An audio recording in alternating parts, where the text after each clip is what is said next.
Основа работы камина. Здесь лучистое тепло отсюда выходит. Здесь держит арка. Дальше. Вот это будет напряжено теплом. Основное напряжение будет на эту стенку, на заднюю и на боковые. Правильно?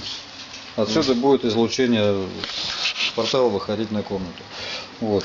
Чтобы они не перегревались, и чтобы вообще КПД камина хоть какой-то был, кроме вот этого просто лучистого банально тепла, получается, здесь делается вход воздуха. Конвекция. Внизу вход воздуха, а здесь вот сейчас, каким мы решили? 16-м рядом, да, будет выход этого воздуха. Здесь воздух нагреется от этого шамота. Вот здесь дрова его нагреть, этот шамот.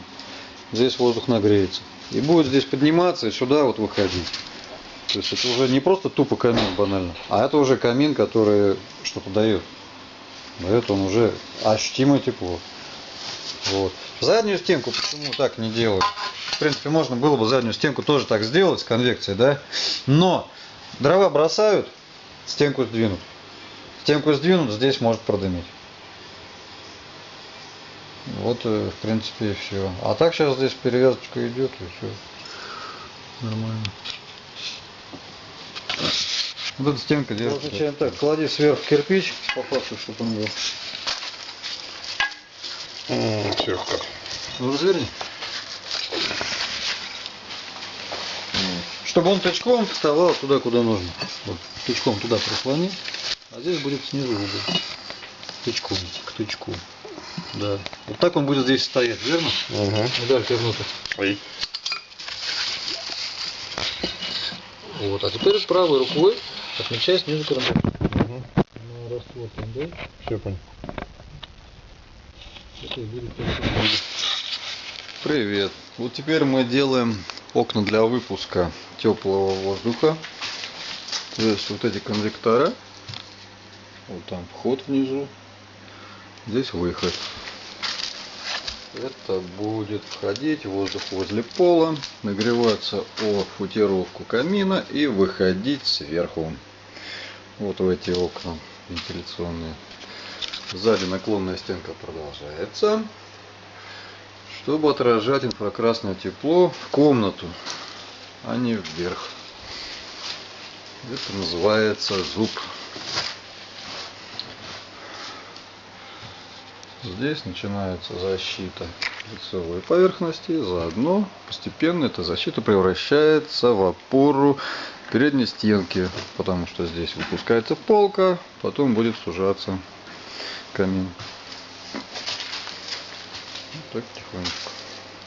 Поскольку здесь холодно, на ночь ставим сушиться с помощью инфракрасника.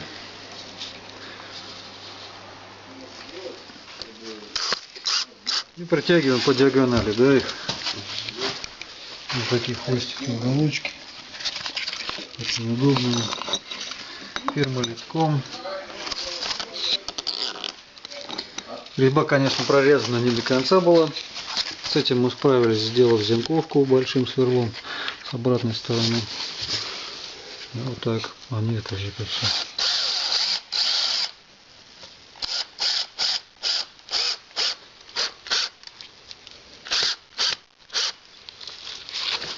Готовенько. Отлично. Теперь наши дверки закреплены. Углы идут вверх. Экран подняли еще выше, чтобы потом стена готовая камина не мешалась. Устанавливать экран. Термозащиту. Тепленькая. Ну, конечно. Это что ли снимается вот это? Она снимается, и там можно даже трубу потянуть. У нас теперь есть камин. Раньше у нас никогда камина не было, тем более такого красивого. У друзей я видела камины, но они все были какие-то бежевые, маленькие. Из них всегда выпадали кирпичи. А теперь у нас камин, почему не просто камин, а для музея болот. Конечно, может быть, это нонсенс, что в музее болот камин. Но надо же, чтобы посетители музея как-то обогревались. А сюда мы поставим разные изображения болотных жителей. Журавлей, сов, лягушек. будет очень здорово.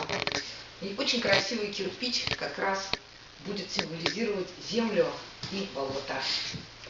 И спасибо вам огромное, у нас никогда такой красоты не было. И ребятишек вам можно провести будет. Детишек можно привезти, у нас экскурсии все бесплатные. Вот, и ребятишек у нас бывает много. Может быть, нам удастся открыть музей болот к Дню водно-болотных угодий 2 февраля.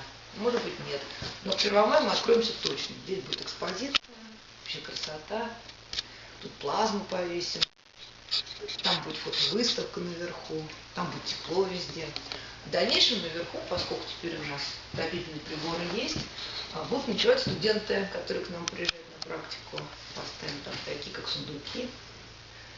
В общем, помещение стало жилое и красивое. Была просто коробка. Ну, спасибо вам. Очень приятно было у вас работать, делать ключ. Ну, мы рады. Оправдалось ожидание? Да, нет, вообще они не оправдались. Я когда себе даже не представляла такого. Я не представляла себе такого. Я не представляла себе, что бывают такие вьюшки. Я даже не знала, что такие бывают закрытые отверстия. Про такие печки я даже таких и себе тоже не представляла. Вообще ничего не представляла. Я думала, это что-то ужасное, топорное такое стоит, кривое, а оказалось очень красиво. Ну, все, теперь здесь будет тепло. Да, спасибо большое. Спасибо вам. Ольга. Спасибо. Надеюсь, что еще вот мы все-таки сможем Да, приглашайте и русскую печку. еще русскую печку. Пойдемте, конечно, сфотографируем все печки.